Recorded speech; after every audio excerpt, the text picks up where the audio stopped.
Boa noite. Existem pessoas que costumam acreditar que tudo pode piorar, mas eu acho que tudo pode melhorar. E eu acho que esse boa noite de vocês foi bem fajuto, mas pode melhorar. Então, meus caros amigos, é uma alegria estar aqui mais uma vez na SEAC, e o meu desejo é de boa noite para vocês. Muito bom. Hoje nós estamos aqui com uma grande satisfação, trazendo aqui nas nossas mãos o Evangelho segundo o Espiritismo. Esta é a terceira obra da codificação espírita, escrita por Allan Kardec. Allan Kardec, o codificador da doutrina espírita. Nesta obra, o Evangelho segundo o Espiritismo, quando nós abrimos, quando a gente abre a capa, e logo à frente a gente encontra aquela folha de rosto, o frontispício. O frontispício, sendo uma obra filosófica, apresenta o objetivo da obra, mas logo abaixo, vocês vão chegar em casa depois ou amanhã, vão pegar o livro, vocês vão abrir, se algum de vocês não lembra. Nós temos uma máxima de Allan Kardec, uma frase de Allan Kardec, muito repetida no movimento espírita. Vocês estão me ouvindo bem, gente? Todo mundo ouvindo bem? Muito repetida no movimento espírita, e que diz o seguinte, olha só: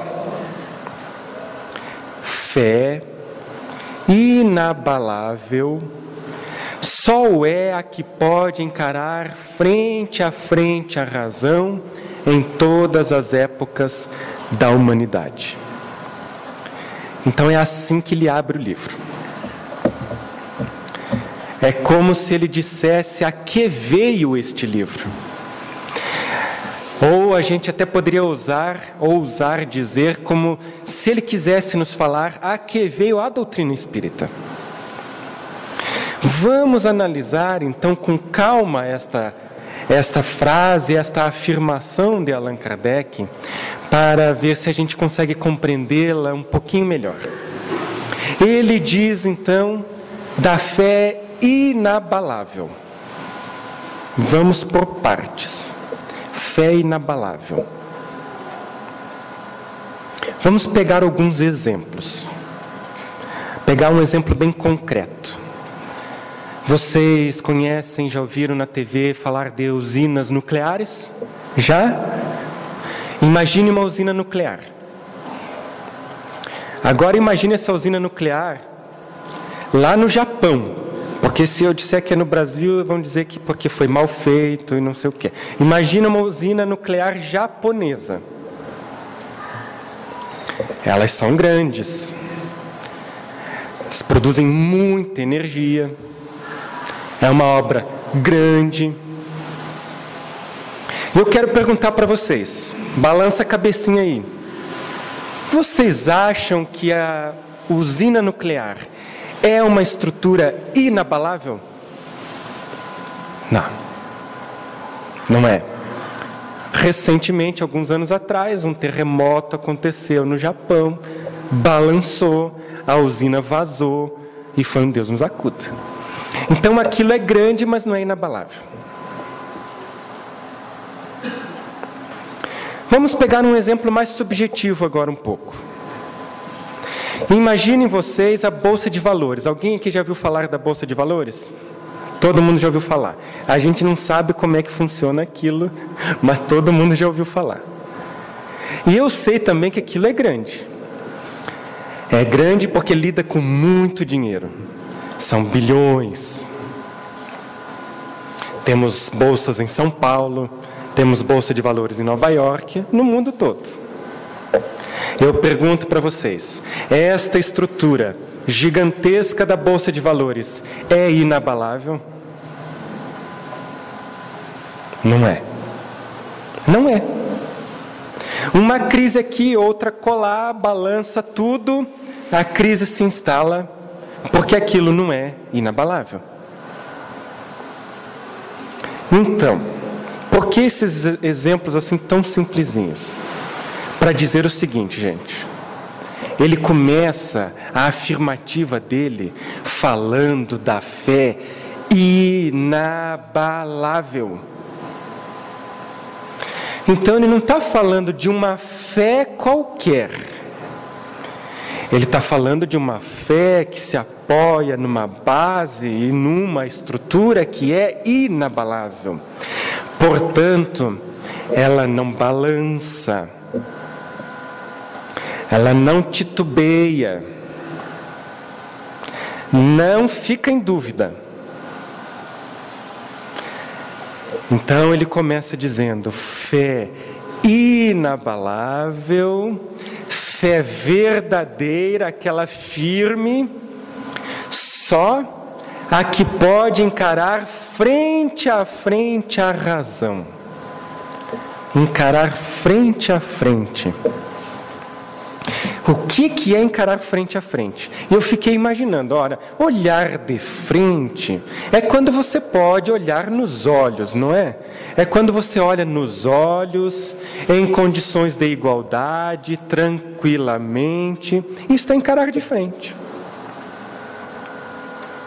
E aí eu fiquei pensando, quando a gente pega uma criança no flagra, porque ela está fazendo uma arte. Alguém aqui já aconteceu isso? Já viu? A criança está fazendo arte, está lá, quebrou alguma coisa, sujou, riscou. Aí você foi lá e pegou. Como é que a criança faz? Pelo menos as que eu conheci, elas fazem assim, juntam as mãozinhas na frente, né? Aí olha meio de lado, coloca as mãozinhas para trás depois. Isso não é olhar de frente, né? Não é, né?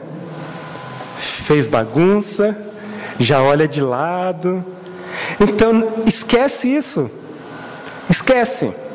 Porque Allan Kardec está falando que a fé verdadeira e inabalável é aquela que olha de frente à razão.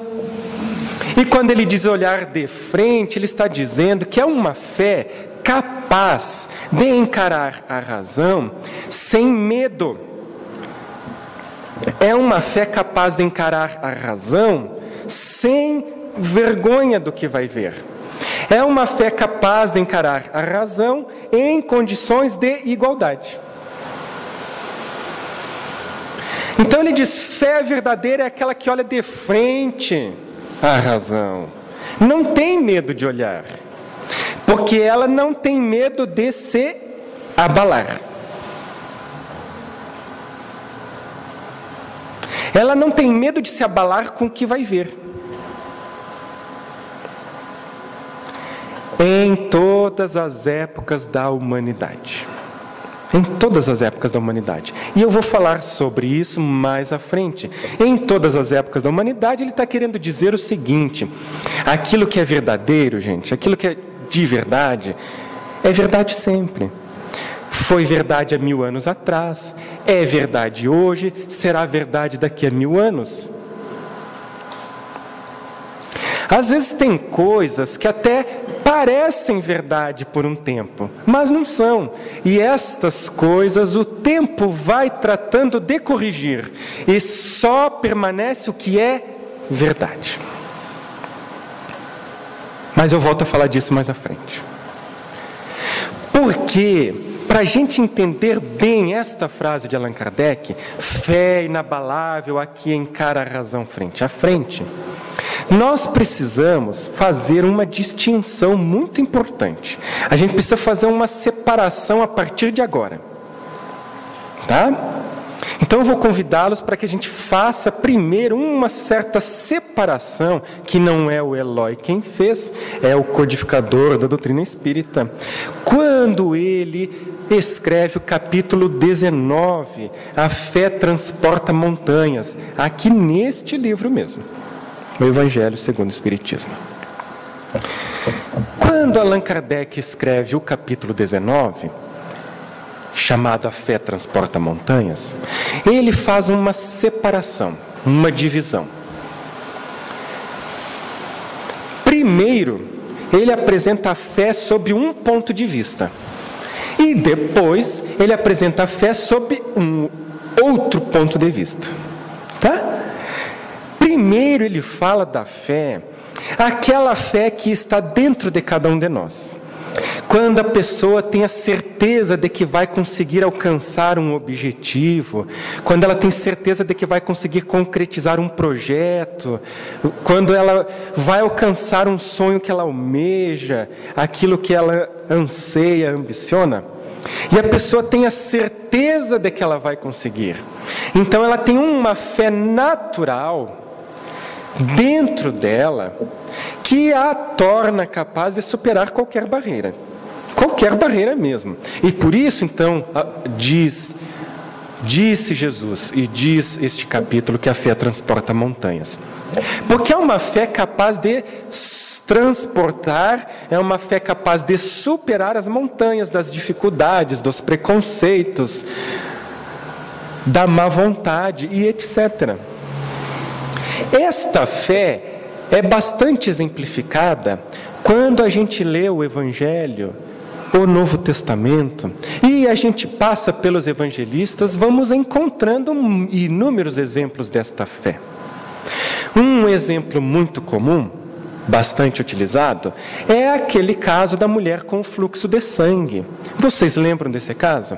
A mulher com fluxo de sangue, ela tinha um fluxo já há 12 anos, já havia procurado a cura de todas as maneiras e não tinha conseguido. Então esta mulher, ao saber das curas que estavam sendo realizadas por Jesus, o Messias, e quando ela vê a oportunidade de se aproximar de Jesus, ela começa a alimentar dentro dela uma certeza. A certeza de que se pudesse se aproximar dele, e se pudesse tocar nele, ela ficaria curada. E esta certeza começa a ficar tão grande, tão grande, tão grande, tão grande dentro dela, que a faz capaz de superar muitas dificuldades para poder se aproximar de Jesus. Quando a gente fala de dificuldades, não é a multidão que narra o evangelista que estava em torno do mestre. Não, essa é o de menos. Se atravessar a multidão é o mais fácil. Na realidade, ela teve que superar preconceitos muito fortes que existiam naquela época, porque ela tinha um fluxo de sangue. E naquela época, a mulher, quando estava no período menstrual, era considerada impura. Impura. E não podia ser tocada, porque aquele que tocasse numa mulher neste período, tornava-se impuro também. E isso exigiria dele uma série de rituais complexos e caros para que ele pudesse purificar-se. Então vocês pensem, aquela mulher não estava num período menstrual simplesmente, ela estava com fluxo de sangue há 12 anos. Então ela teve que superar dificuldades inúmeras, mas conseguiu, aproximou-se de Jesus, tocou na orla de sua veste e curou-se. Ela ficou curada. E ela sabia que seria curada. E assim aconteceu. Vamos pegar um exemplo mais próximo de nós. Existe um caso relatado em um livro chamado Lindos Casos de Chico Xavier. E o autor se chama Ramiro Gama. Ele fala então do caso de uma mulher, era por volta da década de 30, 40, e ela tinha tuberculose. Mas ela foi ao médico, o médico receitou o remédio, só que o remédio era caro e ela não tinha as condições financeiras para comprar aquele remédio. Então ela vai atrás de Chico Xavier. Aproximando-se, ela fala do seu problema, mas ele também, com um orçamento muito modesto, não é verdade? Também não tinha as condições financeiras para ajudá-la. E ele pergunta para ela assim: minha filha, como foi que o médico disse para você tomar o remédio? Ah, Chico, ele me mandou tomar 2 vezes por dia, durante 30 dias. Então você faça assim: você pega a receita, corta em 60 pedacinhos. E todos os dias você vai jogar um pedacinho num copo d'água. Você vai fazer uma oração para Maria Santíssima, a mãe espiritual da humanidade, e vai pedir para ela colocar ali o remédio. Faça isso com muita fé e beba água. Um mês se passou. Ela voltou, feliz da vida, e disse: Chico, eu fiz o que você me mandou. Todos os dias joguei o papelzinho dentro do copo d'água. Pedi a Maria que colocasse ali o remédio. Ela colocou e eu estou curada. Vejam bem, esta fé é uma coisa, é um sentimento que está no coração. É uma adesão que nós fazemos pelo sentimento. E isso não tem nada a ver com razão. Nada. Esta fé não tem nada a ver com raciocínio. Não é razão que está envolvido aí. É sentimento. Então, quando Allan Kardec fala, este homem, esta alma elevada, quando ele escreve na capa do livro que a fé inabalável é aquela que encara a razão, e quando nós compreendemos que a doutrina espírita é a doutrina da fé raciocinada, nós temos que parar para pensar. Porque esta fé da mulher com fluxo de sangue, esta fé da jovem que tinha tuberculose, ou a fé daquele cego de Jericó que foi curado, voltou a ver, esta fé não tem nada a ver com razão. Então o que ele quis dizer, afinal de contas? O que ele quis dizer? É aí, então, que nós temos que ler o capítulo 19 com atenção, com muita atenção, porque ele faz esta separação nítida. Ele primeiro apresenta a fé sob este ponto de vista que nós falamos agora, e depois, no item 6, ele vai escrever assim: a fé religiosa. A fé religiosa. E aí ele vai escrever: do ponto de vista religioso, a fé consiste na crença em dogmas especiais que constituem as diferentes religiões. Todas elas têm seus artigos de fé. Sob esse aspecto, a fé pode ser raciocinada ou cega. Então a gente passa a entender que quando nós falamos de fé raciocinada, quando Allan Kardec apresenta a fé raciocinada, esta ideia, ele está falando do quê? Ele está falando da crença religiosa. Ele não está falando da mulher com fluxo de sangue. Ele está falando da nossa crença religiosa, da nossa fé religiosa.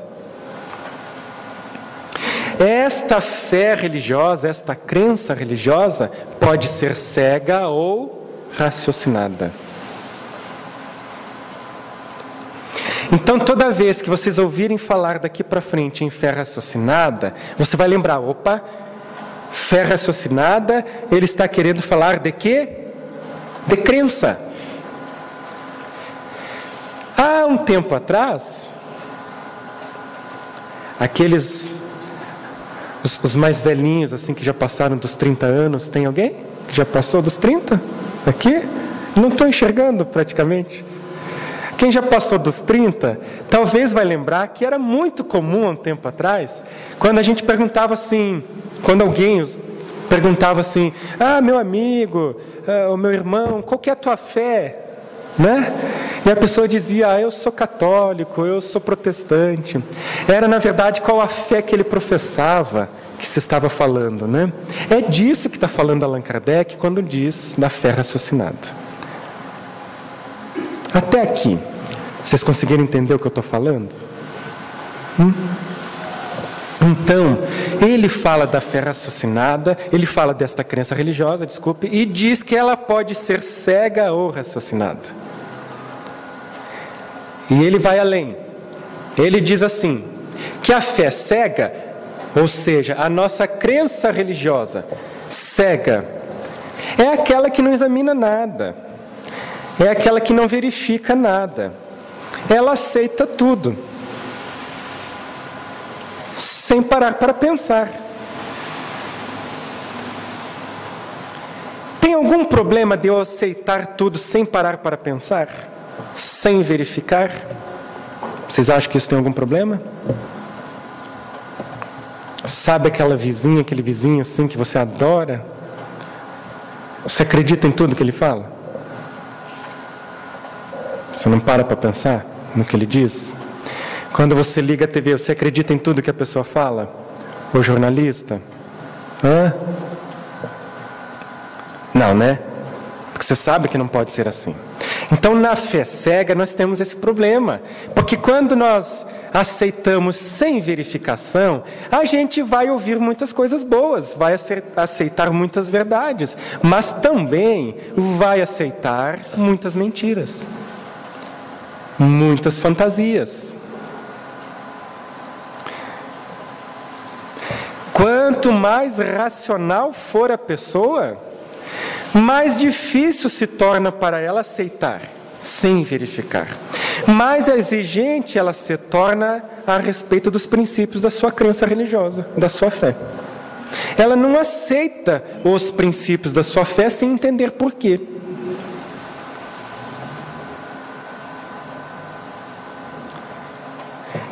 A gente começa a perceber então o problema. E o problema é o seguinte: nós estamos falando isso com o mais profundo e sincero respeito. Mas o problema é o seguinte, é que as religiões de maneira geral, e são mais de 10 mil no mundo, as religiões de maneira geral são especulativas. Vocês compreendem? Elas são especulativas, porque de fato elas não sabem o que acontece depois da morte. Não sabe. Ponto. Não sabe de onde a gente veio. A grande maioria não sabe por que estamos no mundo. E quando a gente é especulativo, quando a gente desenvolve todas as nossas teorias, a nossa doutrina, a nossa filosofia, apenas baseado em especulações, a gente começa a escorregar para a imaginação e para as fantasias. E aí, então, que se explica as fantasias do inferno, das penas eternas, dos anjos, dos demônios. Vamos parar para pensar nas penas eternas. Então a pessoa comete um crime, um equívoco nesta existência, ou pense num crime. Pronto, pense aí num crime. Não pensa muito porque faz mal, mas lembre de qualquer coisa. Aí você pensa assim: a pessoa cometeu um crime. E agora ela vai passar a eternidade no inferno. Eternidade. Eternidade é uma coisa que nem cabe na nossa cabeça. Alguém já parou para pensar o que é eternidade? Eternidade. Me dá até um desânimo tentar entender eternidade. Porque eu pensei eternidade, puxa vida, quanto que é eternidade? Quanto que é eternidade? Alguém sabe me dizer? 1000 anos, tá bom? 1 milhão de anos? 1 bilhão de anos? Eternidade é mais do que isso? Então é uma fantasia. Porque não pode ser possível que a pessoa cometeu um erro, um crime mesmo, e vai passar a eternidade pagando por ele.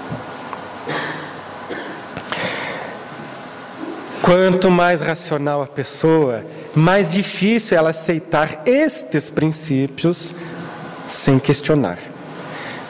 E aí nós vamos entender então por que atualmente, já há bastante tempo, a incredulidade campeia na sociedade.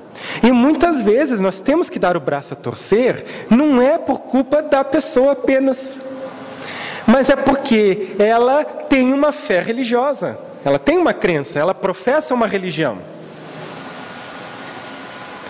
Mas quando ela pega esta fé e coloca de frente com a razão, não é uma fé inabalável. Ela não tem certeza. Então a gente não consegue nem exigir hoje, por exemplo, da juventude, que eles acreditem em Adão. E que o mundo foi criado há 6.000 anos. Porque todos os fatos, todo o conhecimento e o progresso da humanidade já demonstraram que o mundo tem mais de 4 bilhões de anos. Então, quando ele pega este princípio, porque ele tem que acreditar nisso, mas ele coloca de frente com a razão que diz que não é assim, então ele se abala. E isso não é fé inabalável. Ele não consegue olhar de frente os fatos e a razão. E aí vem a incredulidade, a dúvida. Não é? Não é assim? Eu garanto que muitos de vocês estão aqui hoje por causa disso. Vários, eu tenho certeza. Mas quando a gente fala de o tempo passa rápido, pelo menos para mim, não sei para vocês, às vezes pode estar durando a eternidade, mas para mim está passando rápido. Quando a gente fala de fé raciocinada, às vezes a gente tem a impressão de que isso é coisa da doutrina espírita e de que foi uma invenção de Allan Kardec. Mas aí a gente começa a parar para pensar, e aí a gente vai atrás de pesquisar, de compreender essa coisa, e a gente descobre uma série de outras coisas muito interessantes. E eu vou então apresentar para vocês alguns exemplos que eu tirei, sabem de onde? Que eu tirei de novo dos evangelhos. Dos evangelhos, dos evangelistas, o Novo Testamento. Eu separei alguns, tá? Mas se você depois for para casa e ainda der tempo de você folhear lá, pega seu Novo Testamento e você vai achar inúmeros outros. Eu separei alguns. Um exemplo que eu separei para vocês foi assim. Está registrado em Mateus, no capítulo 6 e no versículo 7. Lá então a gente vai ver Jesus ensinando sobre a oração. Olhem que coisa interessante, Jesus ensinando sobre a oração. Ele começa dizendo palavras muito belas, ele diz assim: quando orardes, volta para o teu quarto interno e fechando a porta, ora ao teu pai em secreto, e teu pai que vê no secreto te recompensará. É lindo, né? Ele manda a gente voltar para o quarto interno. Então, quer dizer, ele não está falando da janela, daquela porta, nem da porta do seu quarto. Ele está falando aqui dentro, né? Volta para o seu quarto interno e fecha a porta para fazer a sua oração. Mas depois ele diz assim: e orando, não useis de vãs repetições como os gentios, porque acreditam que com palavreado excessivo serão atendidos. Olhem só, Jesus, o mestre inigualável, o mestre verdadeiro por excelência, ele não disse assim: a partir de agora vocês vão rezar deste jeito, é porque eu estou mandando, e ponto final. Não, ele não faz isso. Ele faz o quê? Ele ensina aos discípulos, a todos que estavam à sua volta, o significado da oração. Como orar? Orar, a oração tem que ter um significado, tem que ter um sentido na sua cabeça, tem que passar pelo coração, porque ele manda voltar ao quarto interno. Então, depois ele ensina o Pai Nosso, é verdade, mas antes ele ensina o significado da oração. Ele faz as pessoas pararem para pensar sobre aquele ato de orar. E não fazer de qualquer jeito. Não fazer lá, blá, blá, blá, blá, a ladainha. Isso não é fé raciocinada? Ele não fez as pessoas ali em volta dele raciocinarem sobre a oração? Fez. Tem um outro exemplo também muito interessante, muito conhecido também. Está em Lucas, no capítulo 10, e começa no versículo 25 e segue dali para diante. Esse é muito legal. Ali, neste momento, se aproxima de Jesus um doutor da lei.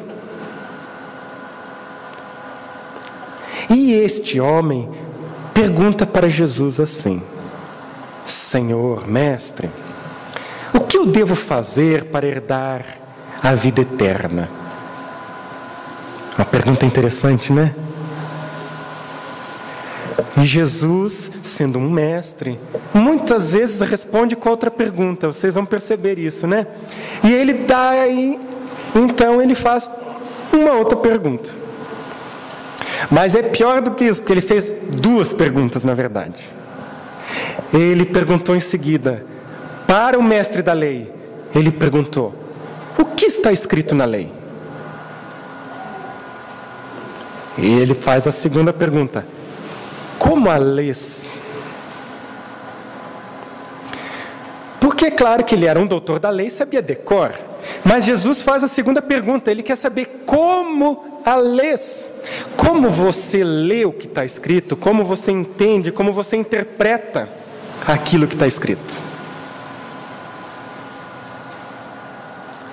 Aí o homem responde: amará teu Deus de todo o coração, de toda a tua alma, com todas as tuas forças e todo o teu sentimento, e ao próximo como a ti mesmo. Ah, é verdade. Então Jesus responde para ele: muito bem, agora vai e faça isso. Agora vai e faça. Então vocês já estão percebendo que Jesus sabia ensinar, né? Ele sabia ensinar. Ele sabia fazer a pessoa parar para pensar.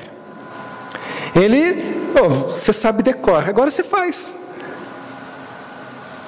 Mas conta o evangelista, porque a lição prossegue, conta o evangelista então, que aquele homem, querendo parecer muito justo, continua perguntando e diz logo em seguida: mas quem é o meu próximo? Neste momento, então, é quando Jesus conta a belíssima parábola do bom samaritano. E ele diz que um homem descia de Jerusalém para Jericó, e no meio do caminho foi assaltado, espancado, deixado semi-morto. E depois, descia por ali um levita, olhou e passou reto. Descia também um doutor da lei, olhou, foi embora. Depois desceu o samaritano, recolheu, colocou vinho, azeite, levou para a hospedaria, pagou a hospedagem. E Jesus pergunta de novo: quem te parece que foi o próximo daquele homem? Para vocês, quem foi o próximo daquele homem? Foi o levita? Foi o doutor da lei? Foi o samaritano? Vocês entenderam a parábola. Quem diz que parábola não é para ser entendida? Ela estava num contexto perfeitamente entendida. Tão perfeitamente fácil de entender que o homem respondeu igual vocês, aquele que usou de misericórdia para com ele. Ele entendeu. Se não tinha entendido, entendeu. Então Jesus fez ele parar para pensar.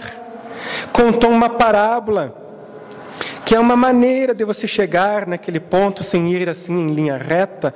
Então você dá uma volta por aqui, mas chega naquele ponto. Fez as pessoas pensarem, refletirem sobre a caridade, sobre quem é o próximo. E isso, meus amigos, isso é fé raciocinada. Não é imposta. Ela não é imposta. Um último exemplo que eu gosto muito, este também está no evangelista Mateus, no capítulo 8 e no versículo, começa a partir do versículo 5. Então Jesus estava entrando em Cafarnaum. E quando ele está entrando, vem um centurião ao encontro dele. Um centurião comandava 100 soldados, ele era um militar, por isso o nome centurião. O centurião vai de encontro a Jesus e diz para ele assim, humildemente: Senhor, eu estou com um servo na minha casa, ele está paralítico, está na cama, está sofrendo dores atrozes. Então Jesus diz imediatamente: eu vou até lá e eu vou curá-lo. Eu vou curá-lo. Mas o homem diz: Senhor, eu não sou digno de que entres sob o meu teto, mas diga uma palavra apenas e ele será curado. Por quê? Porque eu sou um homem sob autoridade e eu tenho sob as minhas ordens homens. Se eu digo a um soldado vai, ele vai, e quando eu digo a outro vem, ele vem, e se eu digo a um servo faça isso, ele faz. Olhem que coisa mais bonita. Vejam que o centurião faz todo um raciocínio. Ele para pensar. Eu sou um militar. Eu sei o que é autoridade porque eu tenho superiores a mim. Se eles me mandam fazer uma coisa, eu faço. E ele deve ter parado para pensar: meus soldados também são assim. Eu mando ele fazer uma coisa, ele faz. Eu mando vir, ele vem. Eu mando ir, ele vai. E os meus servos, mais ainda, eu mando eles fazerem, eles fazem. Então ele faz todo este raciocínio e, reconhecendo humildemente a autoridade daquele homem, que não era uma autoridade militar, era uma autoridade moral, reconhecendo a autoridade de Jesus, fazendo perfeitamente a analogia, ele diz para Jesus: não precisa que você vá até lá, não precisa que você entre na minha casa, basta que você diga, e eu sei que ele será curado. Eu sei que ele será curado. É uma fé tão firme que Jesus olha para os lados e diz que não tinha visto ainda em Israel tamanha fé. E isto é fé raciocinada. Inúmeros outros exemplos vocês vão encontrar. Mas nós vamos voltar ao Evangelho segundo o Espiritismo. Vamos voltar a Allan Kardec e à doutrina espírita, que é o Consolador prometido por Jesus. E sendo assim, a fé espírita não podia ser de outra maneira. A fé espírita não é imposta. Ela não é imposta. Ao contrário, se estimula o livre exame, e o exercício do direito de pensar e raciocinar. Porque nos dias atuais, meus amigos, nós não somos e não podemos mais ser como Tomé. A questão não é ver para crer, porque isso não é fé raciocinada. Ninguém está falando aqui de ver para crer. O que fala Allan Kardec, a doutrina espírita, é que é necessário compreender para crer, entender para poder crer. Então, diz Allan Kardec, na introdução desta obra magnífica, o Evangelho segundo o Espiritismo, lá no item 5, capítulo 1, ele vai dizer assim: o Espiritismo é a ciência nova que vem revelar aos homens, por meio de provas irrecusáveis, a existência e a natureza do mundo espiritual e as suas relações com o mundo corpóreo. Mas ele não nos mostra mais isto como algo sobrenatural, Ao contrário, mas como uma das forças vivas e sem cessar atuantes da natureza. Então a doutrina espírita nos apresenta o mundo espiritual por provas irrecusáveis. Porque a doutrina espírita não é uma teoria apenas, não é baseada na imaginação. Allan Kardec não sentou lá na sua cadeira, à sua mesa e disse: agora eu vou escrever a doutrina, a filosofia espírita. A filosofia espírita tem base científica porque ela é baseada na observação dos fatos. Os fatos se apresentaram como se apresentam até hoje. Ele observou, analisou, e a partir das observações e da análise vieram as conclusões e nasceu a filosofia espírita, a doutrina espírita. Então, quando a doutrina espírita nos fala de Deus, ela fala com base numa lógica irretorquível. Quando a doutrina espírita nos fala da imortalidade, da existência da alma, é porque observou. Não há outra explicação para os fenômenos que não seja a sobrevivência da alma. A doutrina espírita nos fala sobre a comunicabilidade dos espíritos, nos fala sobre a reencarnação, porque a reencarnação é a única coisa que pode explicar as aparentes injustiças que existem no mundo. É, portanto, a doutrina da fé raciocinada, porque nos apresenta a base, e a base é a compreensão. E quando a gente compreende, a gente acredita e não duvida mais. Então, como a gente estuda, como a gente se entrega, ou aqueles que ainda não o fizeram, já vou puxando logo a orelha. Comece a entender e a se entregar, compreender verdadeiramente a doutrina espírita, mas compreender de verdade esta obra e as outras 4 obras da codificação merecem o nosso mergulho, aquele mergulho feito muitas vezes no silêncio das horas, buscando o espírito do texto. E quando a gente faz isso, a gente entende. E a partir do momento em que você entender, você não vai mais duvidar.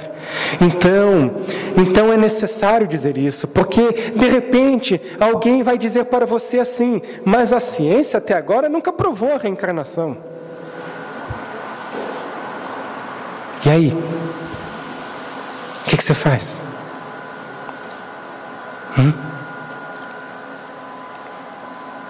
O que você faz é voltar a estudar. Porque Allan Kardec vai nos dizer que o Espiritismo não é da alçada da ciência. O Espiritismo é ciência porque tem objeto próprio de estudo e método próprio de estudo. A doutrina espírita é complementar à ciência. Complementa em condição de igualdade. Não se pode pegar o espírito e colocar no microscópio. E sendo assim, a ciência nunca vai comprovar mesmo. O Espiritismo não precisa da ciência formal para ser verdade. Os fatos por si mostram de maneira lógica e racional a verdade da reencarnação. E aí a gente não duvida. E assim com todos os outros princípios. Meus caros amigos, para encerrar, vou me recordar de Alírio de Cerqueira Filho, o grande estudioso espírita, quando nos fala sobre a fé. Ele vai dizer assim, que para a gente desenvolver a fé, aquela fé, agora a gente está falando da fé de verdade, porque vocês já entenderam. Quando ele nos fala da fé de verdade, ele diz, para desenvolver isso, porque vocês sabem que a fé a gente desenvolve, né? Graças a Deus. Porque senão, estava lascado. A gente agora está trabalhando de verdade para desenvolver a fé. A fé é virtude, é sentimento que a gente vai desenvolvendo pelo nosso esforço. E então ele diz assim, para desenvolver a fé, esta fé inabalável, são necessárias 3 coisas. 3 coisas. Quem é que está com a caneta aí para anotar? eu dou tempo. São 3 coisas necessárias: raciocinar, refletir e sentir. Raciocinar, refletir, sentir. Raciocinar sobre aquilo que se apresenta para você, refletir qual é o significado daquilo na sua vida e permitir ao teu coração sentir. Pela atenção e o carinho mais uma vez, muito obrigado.